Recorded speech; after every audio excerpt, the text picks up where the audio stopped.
The best of me begins with Friends vs Friends, a multiplayer first-person shooter with a card-based power-up system that is colourful and fun and is something very different. It's not a fancy pants deck builder, where the cards are basically randomized power-ups and special powers to be used in the right situations, with meta progression, XP and leveling for more unlocks, but doesn't have microtransactions. I'll admit, I had my doubts when this game was announced, since multiplayer indie first-person shooters tend to have a player population issue, but since it's only 1v1 or 2v2, things are not that bad, where it is still averaging 800-ish players per day on Steam, so check it out while you can.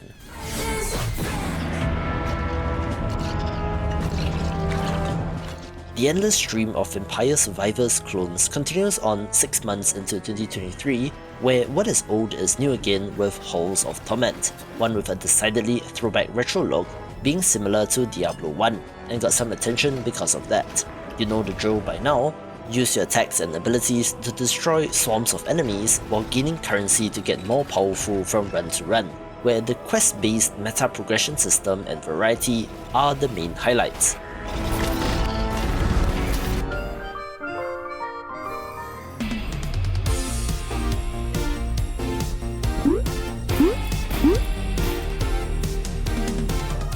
Bread and Fred is a co-op-focused frustration platformer that is certainly not for everyone and will test your relationships, where you play as a penguin, tethered to your partner, having to work together to make your way up a mountain.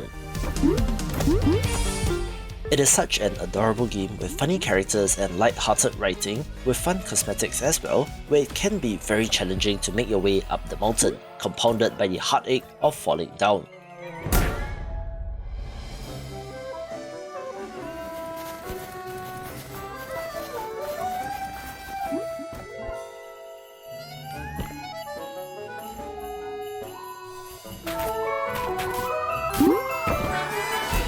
As with similar games like Jump King, picking yourself up, dusting yourself off, and trying again is the name of the game. Just try not to get too angry at your partner.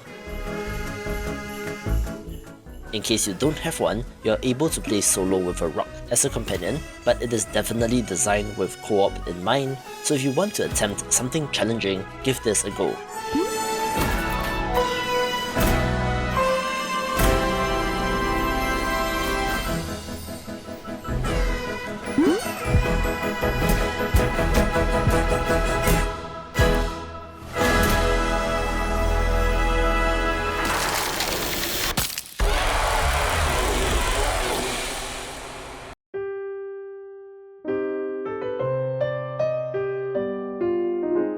I don't often cover horror games, and it's kind of a weird time of year for Decarnation to release since it is quite a distance away from October, but this is a story-rich entry where you're exploring a phantasmagorical world of dreams and nightmares. It is your classic survival horror experience with key items to collect, puzzles to solve, enemies to avoid and bosses to defeat, with some mini-games that fit in nicely with the story, where you play as a struggling cabaret dancer in 1990. The monsters here are born out of your own subconscious, being manifestations of real-life worries and difficulties, and are pretty creepy.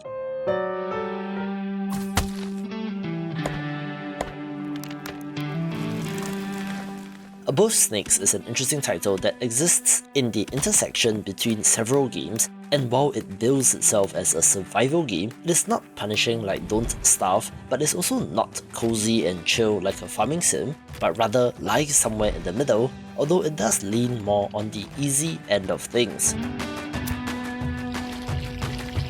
You are gathering resources from the land in order to build up your homestead, crafting better and better items and equipment so that you can explore further out.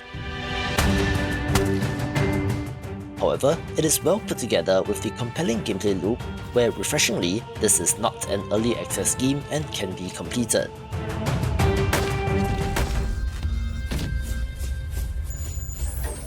Auto-battlers are back in a big way with Mechabellum, one where you're amassing an army and setting them loose on your enemies, where formation and composition are the critical aspects. If you loved games like Totally Accurate Battle Simulator, this is one to get, where it sure is pretty and has plenty of tactical decisions to be made.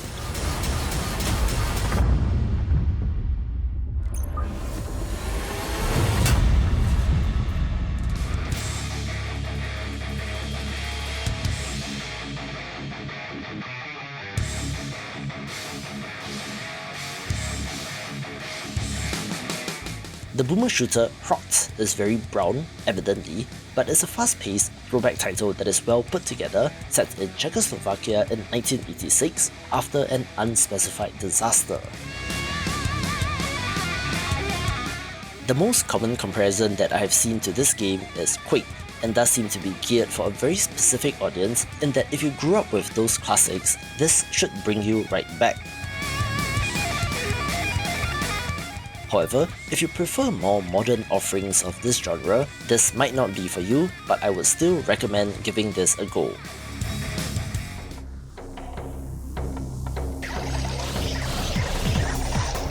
A very special mention goes to Ghostlore, a Diablo-style action RPG that is from a Singaporean developer, where this draws upon Southeast Asian mythology and is worth a play because of that.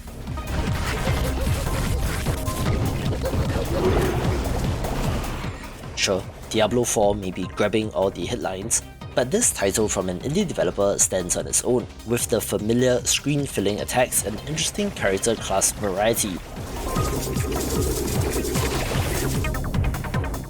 The change of inspiration means that instead of regular spirits or good men, you instead have Pontianaks and Jiangshi, also known as the Chinese hopping vampire, and are infused with so much more local culture and is what I love to see in games, with an interesting skill link upgrade system to wrap your head around.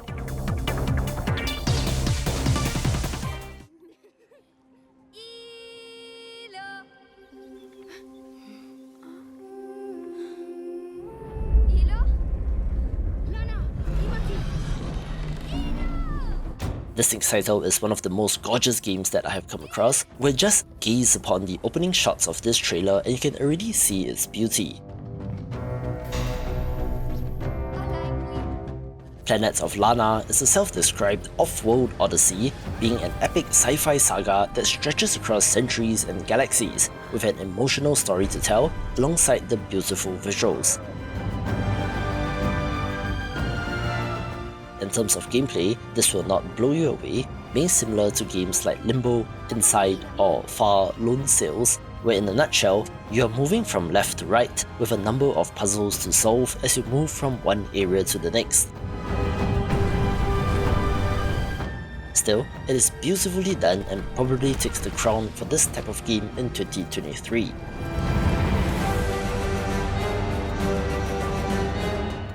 The sequel to one of the best indie games of all time, Darkest Dungeon 2, is great as well, but is quite different as compared to the original and is a curious case study in many ways. Sure, the returning characters, turn-based positional combat, narrator, art style and eldritch horror-inspired world have made a comeback, but critically, at its core, it is a very different type of game.